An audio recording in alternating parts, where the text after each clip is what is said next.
my friends, Mrs. McBride here. What we're doing today is we're doing two of our Green Book problems. The first one is 2018, problem 2, and the second one is 1995 Mech 1.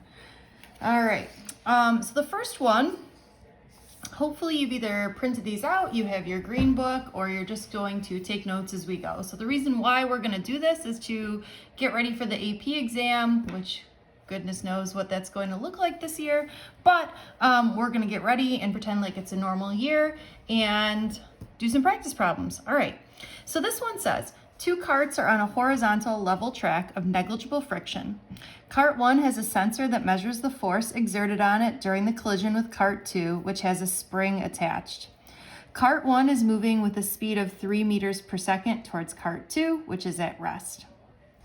The total mass of Cart 1 and the force sensor is 0.5 kilogram, and the mass of Cart 2 is 1.05 kilograms, and the spring has a negligible mass.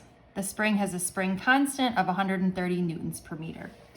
The data for the force the spring exerts on car 1 is shown on the graph below, and a student models the data with a quadratic fit that looks like this. All right, so the first thing we're going to do is, it says using integral calculus, calculate the total impulse delivered to the cart.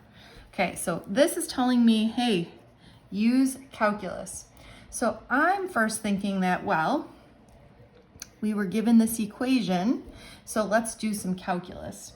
So if I want to find the impulse, what are you thinking? Well, I am thinking that we can use the equation that J is equal to the integral of the f dt. So for part A, I'm thinking we use that J is the integral of force with respect to time. Okay, so we're looking for during the collision.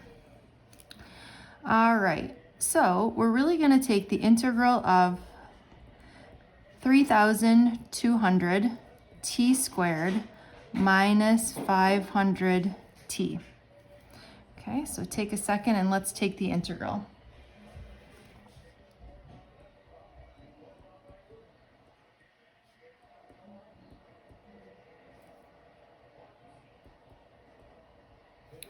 All right, and we're going to, so normally you would do the plus c, but instead we know exactly how long the collision takes, right? So the collision is going from 0 seconds to 0.16 seconds. So I'm gonna go ahead and find the exact impulse, okay?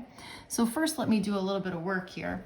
And we need to take 3,200 divided by 3, and I am searching for my calculator.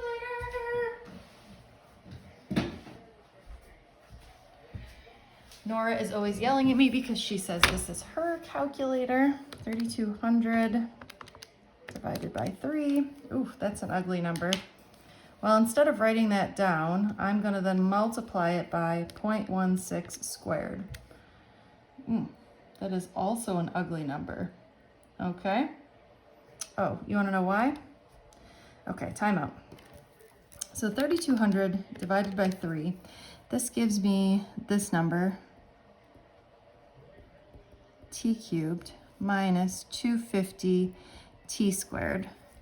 And I'm going to go ahead and plug in 0.16 for t. So I've got this number times 0.16 cubed, okay, which is 4.37, and then I've got 250 times 0.16 squared, minus 6.4, okay, or 4.37 minus 6.4, and I'm getting the impulse to be negative 2.03 Newton seconds. Now, does the fact that I got a negative answer make sense? Well, another way of thinking about the impulse is that it's the area under the curve, and the area under the curve here is negative, so this does make sense. So I think we're actually doing all right. All right, next part says, for part B, it says, we're going to calculate the speed of the cart after the collision. Okay, so any thoughts for how to do B1? Well, I'm thinking we just found the impulse, right? So maybe if we use a little impulse momentum theorem, or J equals MAV, we'll be in business, right? So I get negative 2.03 times the mass of cart 1. Where is the mass of cart 1? Do you see it? The total mass of cart 1 and the force sensor is 0.5 kilogram. Okay, so this is 0.5 kilograms times the velocity. Now this is going to be final minus initial. So we're looking for, calculate the speed after the collision. So we're looking for this one, and the speed before the collision is 3. All right, so let's do some math here. I get this to be negative 2.03 equals 0.5 V minus, what's 0.5 times 3, or let's make this 1.5. All right, so let's keep solving. I'm gonna add 1.5 to the other side. And I'm gonna get this guy plus 1.5. Okay, so I get negative 0.53 equals 0.5 V, divide by 0.5. And we get negative 1.06 meters per second equals V. Okay, does this make sense? Well, if it's negative, what do we think's happening here? Well, it must be going in the opposite direction than where it started, which I think could make sense also. All right, so the question is, in which direction does cart 1 move after the collision? So what do you think? Hopefully you're saying left, and again, I get the left by looking at the negative sign here. The direction is undefined because the speed of cart 1 is 0. That just, you should be saying to yourself, that is just not a good choice. All right, C1 says calculate the speed of the cart 2 after the collision. Okay, so C1, any thoughts? How would we calculate the speed of cart 2 after the collision?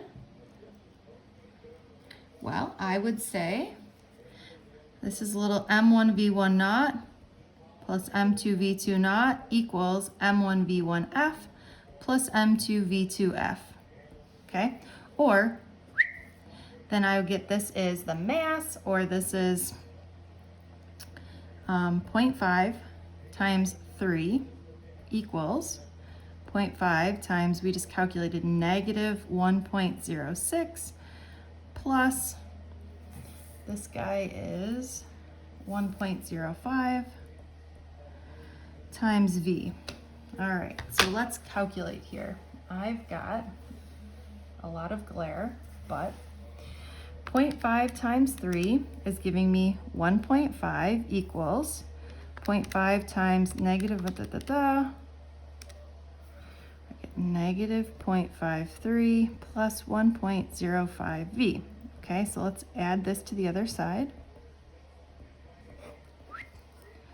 1.5 plus 0.53. Let's divide by 1.05, and you should have found that the velocity is 1.93 meters per second. All right, here we go. So the next thing we're gonna do is we're gonna show that the collision is elastic. Do you remember how to find whether the collision is elastic? This is the last part of the problem that we're gonna do here. You would show that the collision is elastic by saying, is kinetic energy conserved? Okay, we can show that kinetic energy is conserved by saying the K initial is equal to the K final, or 1/2 mv squared for the first cart that's moving is equal to 1/2 mv squared plus 1/2 mv squared. Now we have to do this twice because after the collision they're both moving. Okay, so here we go. So we've got the mass of the first cart times the velocity before the collision. And we're testing to see what happens after the collision. Now this guy is 1.06, and this one has a mass of 1.05 and a velocity of 1.93 squared. Okay, So when I do this, 0.5 times 0.5 times 3 squared, this side gives me 2.25. 0.5 times 0.5 times 1.06 squared is equal to, let's do 0.28 plus 0.5 times 1.05 times 1.93 squared. All right, this gives me 1.96. All right, so 1.96 plus 0.28, this gives me 2.24 on this side. So what do you think? Is it elastic? Does 2.25 equal 2.24? I would say yes. So I would say this is elastic. All right. I'll be right back. Here's what I'd like you to do. I want you to take a second and we're going to look at this problem here. So we're on 1995, Mech 1, and we're gonna do all the parts except for part E. And there's no reason why we can't do part E other than it's a projectile problem and we're just not practicing that right now. Okay, so take a second and read this and I will be right back.